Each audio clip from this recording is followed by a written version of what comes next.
Olá, pessoal. Estamos iniciando mais um Pode Incluir, o podcast sobre inclusão da Uniswan.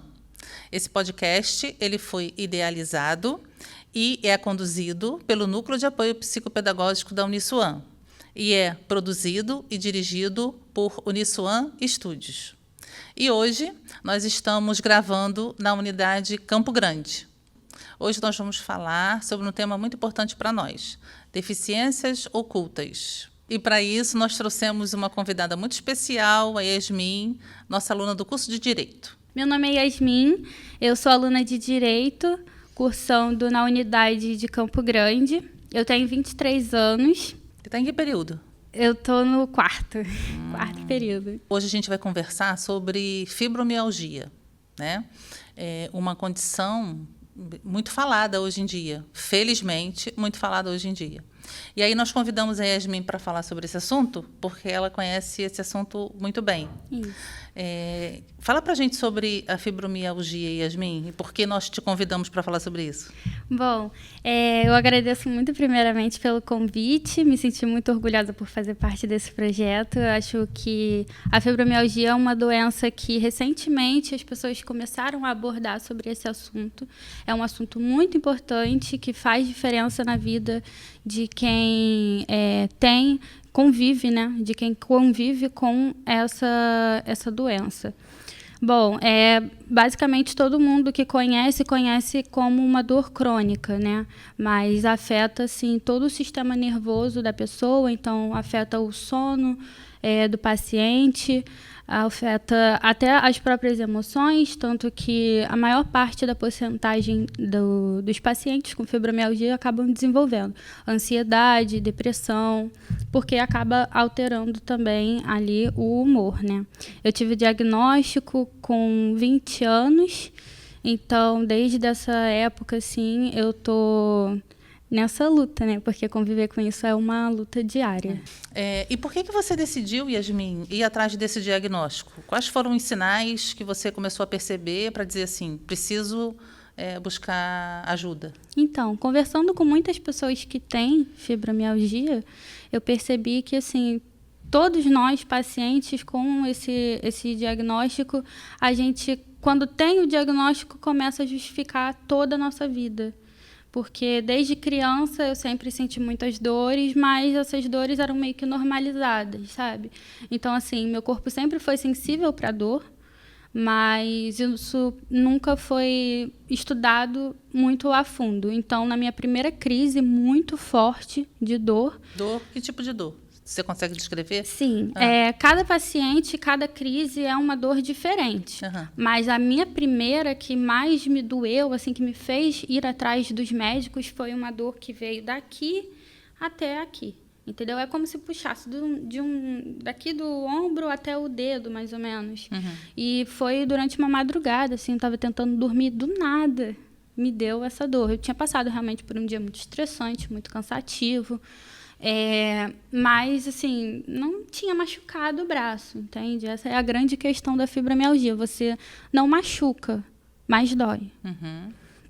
Então, isso foi um pouco antes da pandemia, o que acabou dificultando muito a situação do meu diagnóstico. Ele foi muito atrasado por essa questão. Uhum. Então, eu acabei, assim, eu tive essa primeira crise. E aí, no dia seguinte, já corremos para o médico para tentar ver. Eu fiz o raio-x do meu braço, só que não deu nada, assim, que justificasse, né, essa dor tão forte que eu senti. E aí a gente foi pesquisando, fazendo mais e mais exames. Não existe um exame que dê o diagnóstico, assim, da fibromialgia. Então, igual, por exemplo, você está com insuficiência de vitamina D. Você vai lá fazer um exame de sangue e mostra lá. Não existe um exame assim para fibromialgia. Então... é um conjunto de sinais que indicam a fibromialgia. É o conjunto de sintomas. Também os pontos de dor. Existem vários no corpo humano. Vários pontos que são muito recorrentes para quem tem fibromialgia. Eu já tive dor em todos os pontos. Em todos esses pontos. Então, quais são os pontos? São muitos. Normalmente, no cotovelo, aqui, atrás do pescoço, mas nas juntas, na lombar, tinha esquecido o nome, na lombar, no joelho, na cintura, no quadril, dói muito. Eu acho que é assim, mais recorrente, né, que mais pessoas reclamam, é no quadril. É mais nas juntas, mas não apenas nas juntas. Entendeu? Os pés também atacam muitas pessoas, tornozelo, principalmente. A dor é o único sinal? Quais são os outros fibromialgia. sintomas da fibromialgia? Porque, assim, centenas de milhares de pessoas que estão assistindo esse podcast. E aí a pessoa diz assim, poxa, eu senti dores nos meus pés. Será que eu tenho fibromialgia? Isso não é o suficiente para diagnosticar alguém com fibromialgia. Que outros sintomas são detectados? Então, lembra que eu falei dos pontos? Os pontos são muito importantes para isso. Você não pode ter dor apenas em um ponto e achar que é a fibromialgia, entende? Então, assim, normalmente eu não lembro agora exatamente quantos pontos são que você tem que ter, mas é basicamente para você ter a certeza que você tem a fibromialgia, você tem que ter tanto essa questão de ter a dor em lugares aleatórios do seu corpo, entende? Às vezes ela viaja no corpo. Então, por exemplo, eu estou aqui falando com vocês e eu estou sentindo dor no meu quadril agora. E aí, quando eu for subir, eu posso, ou sei lá, no final do vídeo, eu posso estar sentindo dor no joelho, entende? Então, assim, tem isso. Ela muda de lugar e não tem a mínima explicação. Cerimônia. Exatamente. Porque, normalmente, quando você sente... Por exemplo, você bate o dedinho, o mindinho, entendeu? Na quina de alguma coisa. Aí dói. E depois passa. Só que ela não vai para outro lugar. Entende? Isso acontece muito quem tem fibromialgia. Mas é basicamente a junção dos pontos de dor, a junção dos exames, sabe? E também uma coisa que atrapalhou muito o meu diagnóstico foi porque antigamente era muito assim, era uma crença muito limitante que apenas idosos tinham fibromialgia, apenas mulheres tinham fibromialgia. Então, quando eu comecei a investigar, eu tinha 19 anos. Quando eu comecei a investigar, eu chegava nos médicos e os médicos olhavam assim para mim e diziam... Já descartavam. Mas você é tão nova, você está sentindo tanta dor, como se... né, adolescente, jovem, criança não sentisse dor. Sente e ainda pode ter o diagnóstico. Então, assim, foi uma coisa que me atrapalhou muito para conseguir começar o meu tratamento logo. No início, assim, logo quando eu fui encaminhada. Logo quando eu fui encaminhada para o meu primeiro reumatologista, ela me informou que ela disse com essas exatas palavras: o que acontece com você é a mesma coisa que acontece com o paciente com fibromialgia, só que você é muito nova. Ela disse essas exatas coisas. Ela não me passou nenhum medicamento, ela não me passou tratamento para fibromialgia. Ela apenas disse isso e me passou cálcio, sendo que eu nunca tive problema no cálcio. Ai, gente. E assim, eu não sou médica, não sou da área da saúde. Então, assim, eu só ia na dela, porque ela é a médica. Mas depois de um tempo, porque também tem isso, quando você tem o diagnóstico, isso não acontece só com a fibromialgia, acredito que com todas as doenças que são crônicas, assim, você não tem cura, você só tem que aceitar e estudar melhor como vai ser a sua vida com aquela, né, como que você pode melhorar aquela situação. Isso. Aí você falou, chegou onde eu queria. Exatamente. Como é que vai ser a sua vida, né? E aí você descobriu, finalmente, né? Recebeu o diagnóstico da fibromialgia e tocou a vida. E aí, como é que foi isso? Quando você descobriu, realmente alguém disse para você, você tem fibromialgia, apesar de ser tão novinha, né? Os sintomas todos reunidos me disseram que eu tenho fibromialgia. E aí? O que você fez? Mudou alguma coisa na sua vida? Surtou? Tô brincando. Não, um pouco. Mudou alguma coisa na sua vida? Mudou. Ou você já estava acostumada com a dor e seguiu? Como é que foi? Eu acho que o que mais mudou na minha vida foi porque eu tinha uma vontade muito grande dentro de mim, que eu não partilhava assim com muitas pessoas, mas eu tinha essa vontade, inclusive foi o motivo de eu ter entrado no curso de Direito.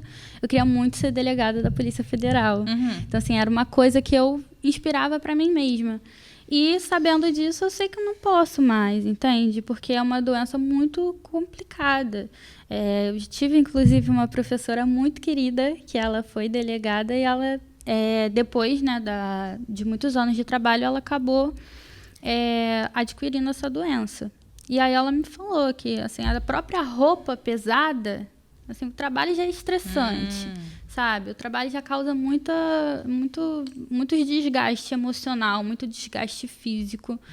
Imagina você com aquela roupa pesada também. Então, assim, foi uma coisa que logo foi descartado. Mas aí você adequou os seus sonhos à sua condição. Assim... a gente vai... Eu acho que na vida a gente não tem controle das coisas. Isso aí. Entende? É uma grande ilusão. Eu sou uma pessoa que eu normalmente sou um pouco controladora, mas a fibromialgia me trouxe muitas coisas difíceis, né? É difícil você viver com uma condição dessa, mas também foi uma coisa que me trouxe muito aprendizado. Aprendi que, assim, eu não estou no controle de tudo. O dia de amanhã é completamente uma incógnita. A gente nunca sabe o que pode acontecer. Um dia você está saudável e no outro dia simplesmente não. Então, foi uma coisa que me trouxe muito aprendizado. Então, de forma alguma, a pessoa tem que focar que vai desistir da vida ou desistir da sua faculdade, do que vai fazer, sabe? A gente acaba procurando maneiras de conviver com isso de uma forma que traga uma vida boa, dentro dos seus próprios limites, porque todo mundo tem limites, sabe? É isso aí. Queria aproveitar que você mencionou que faz o curso de Direito e queria que você dissesse para nós qual a importância das leis para as pessoas que têm fibromialgia. Então, as leis são muito importantes para pessoas que vivem com essa condição, né? Não é fácil viver com uma condição assim, por isso mesmo foi classificada por lei como uma deficiência, né? Então, algumas leis ajudam bastante, como, por exemplo, a do cordão do girassol, que é muito importante as pessoas que são deficientes, com deficiências invisíveis, utilizarem, porque, por exemplo, a gente estava falando agora mesmo, né, do fato de eu ser jovem e a médica olhar e falar, não, você não tem fibromialgia. Então, assim, isso na cabeça de algumas pessoas já está desmistificado.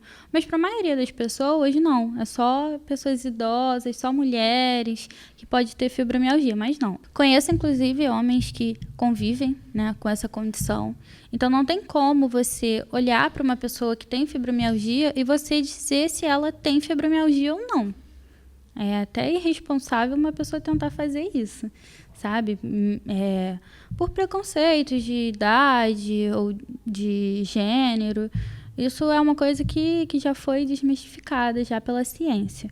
Então, o cordão de girassol é muito importante, não só para pacientes com fibromialgia, mas também autismo, por exemplo, deficiências onde não são visíveis de primeiro momento, assim, sabe? O cordão de girassol é muito importante.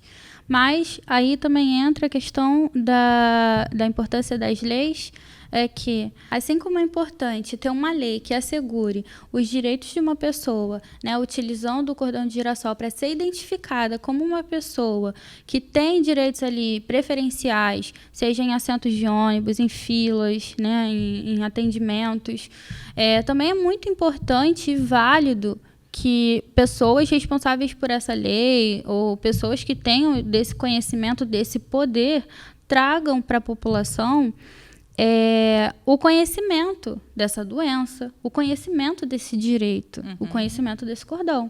Porque muita gente acha que esse cordão é uma moda. Infelizmente, entendeu? Eu vejo mesmo pela minha família. Algumas pessoas da minha família já me perguntaram, mas o que significa isso? Que eu já vi tanta gente usando. Você explica? Sim, com certeza. Eu faço direito. Eu faço direito. Exatamente. Então, muitas pessoas da minha família me questionam sobre isso e eu explico, né, a importância. Então, assim, uma coisa tão importante, sabe, que pode mudar, que muda o dia das pessoas, muda a vida das pessoas. Eu queria aproveitar isso que você disse, inclusive, para dizer que o objetivo desse podcast é exatamente conscientizar as pessoas, né? Toda a comunidade acadêmica da Uniswan, e de todas as pessoas que assistirem, né, esse material, o nosso objetivo é justamente conscientizar as pessoas a respeito também, agora neste momento, das deficiências ocultas. Vamos aproveitar então e falar como é que tem sido a sua experiência acadêmica aqui na Uniswan. Como é que está sendo isso? Tem sido muito boa, eu gosto muito de fazer parte desse projeto. Eu acho lindo o que a instituição está fazendo, né, de incluir os alunos. Eu realmente estou gostando muito dessa experiência. De que projeto você está falando? Do Uniswan Inclusiva. É muito importante, né, essa questão de incluir alunos que passam por essas situações, ajudar os alunos, né, trazer essa importância de conscientizar, tanto de apoiar os alunos que precisam, mas de conscientizar aqueles que não precisam de que o seu colega está precisando ali de um apoio, entende? Ou que ele pode precisar. Yasmin, como é a sua relação com o Núcleo de Apoio Psicopedagógico da Uniswan, o nosso famoso NAP? Muito boa. Eles me acolheram no momento que eu estava precisando muito. Uma professora muito querida também. Ela me informou, né, que eles poderiam me ajudar com as minhas faltas, que às vezes eu preciso estar faltando por causa das crises. Então, eu entrei em contato com a professora Rosângela e foi amor à primeira vista. Como que a Rosângela te ajuda? Então, se eu estiver precisando, por exemplo, fazer uma avaliação com eles, ao invés de fazer com a turma, eu posso fazer, por exemplo. Isso ajuda muito. Para outras pessoas pode parecer que não é nada, mas ajuda muito, porque a gente fica nervosa e aí a ansiedade atinge a fibromialgia. Então, se eu sentir dor, sabe? Tem uma colega mesmo que passa por essa situação. Também é aqui da Uniswan. E aí acontece muito da mão dela, dos nervos dela ficarem endurecidos. Então, assim, é uma ajuda ali que, sabe? Ou então, até mesmo se eu tô com crise, se eu preciso faltar, eu posso estar entrando em contato com ela. É uma ajuda muito boa. Que bom, ótimo. E agora, falando do seu futuro, quais são os seus sonhos, os seus planos? O que você quer da vida? Então, o direito é um curso muito amplo, né? Dizem até que você sempre entra querendo uma coisa e sai fazendo outra. Então, eu não vou poder te dizer com muita certeza o que eu vou fazer, mas eu tenho uma certeza muito explícita para mim que com o que quer que eu trabalhe no futuro, eu quero trabalhar ajudando as pessoas. Eu entrei no direito porque desde muito nova eu sempre me interessei muito por assuntos onde eu pudesse ajudar as pessoas ou falar dos direitos das pessoas. Então, não tenho dúvida de que é aqui que eu tenho que estar. Ai, que bom. E para finalizar, que conselhos você daria para os alunos, né, e para as pessoas em geral que têm deficiências ocultas, que estão no ensino superior ou que pretendem estar no ensino superior? Então, é muito importante você não desistir, sabe? É muito importante você colocar em mente que você pode sim conseguir isso. Não vai ser fácil, nunca é, mas... Para ninguém. Não é para ninguém, exatamente. Mas você consegue sim, sabe? E também para correr atrás dos seus direitos, porque você tem direitos, entende? Então, muitas pessoas falam, mas vai demorar, ou vai ser só estresse, entende? Mas não é uma coisa que tem que desmotivar ninguém a correr atrás dos próprios direitos, e muito menos de desistir dos seus sonhos. E aqui na Uniswan a gente já tem uma vantagem, né? Exatamente. Porque o aluno não vai ter que ir atrás de ninguém para conseguir o que ele já tem. Né? Exatamente. Ele já chega aqui com seus direitos garantidos. Exatamente. Com a acessibilidade necessária, com a adaptação necessária, com o apoio necessário. Sim. Então, assim, pelo menos com relação aos estudos aqui, ele já vem tranquilo e em paz. E uma coisa que muitas pessoas falam, muitas outras não dão ouvido, mas que é uma coisa muito importante na fibromialgia, no tratamento da fibromialgia. A fibromialgia tem muitos tratamentos, só que o mais importante de todo é a rede de apoio, entende? seja da sua família, seja dos seus amigos, dos seus colegas. E você ter uma rede de apoio consolidada na sua instituição, muda muita coisa. Verdade. E facilita, Verdade. sabe? Yasmin, foi um prazer te receber, te conhecer, né, para falar sobre esse assunto tão importante. Eu tenho certeza que muitas pessoas hoje vão aprender mais um pouco sobre as deficiências ocultas e o quanto é importante apoiar as pessoas com essa condição. Tá? Muito obrigada por ter vindo. Nada, eu agradeço muito também a oportunidade, a iniciativa do projeto muito bonito. Muito obrigada. A gente que agradece. Obrigada, pessoal, por terem estado conosco nesse episódio. Siga-nos nas redes sociais. O arroba da Uniswan é @Uniswan no Instagram e do NAP é @NAPUniswan. Até o próximo episódio. Espero por vocês. Tchau, tchau.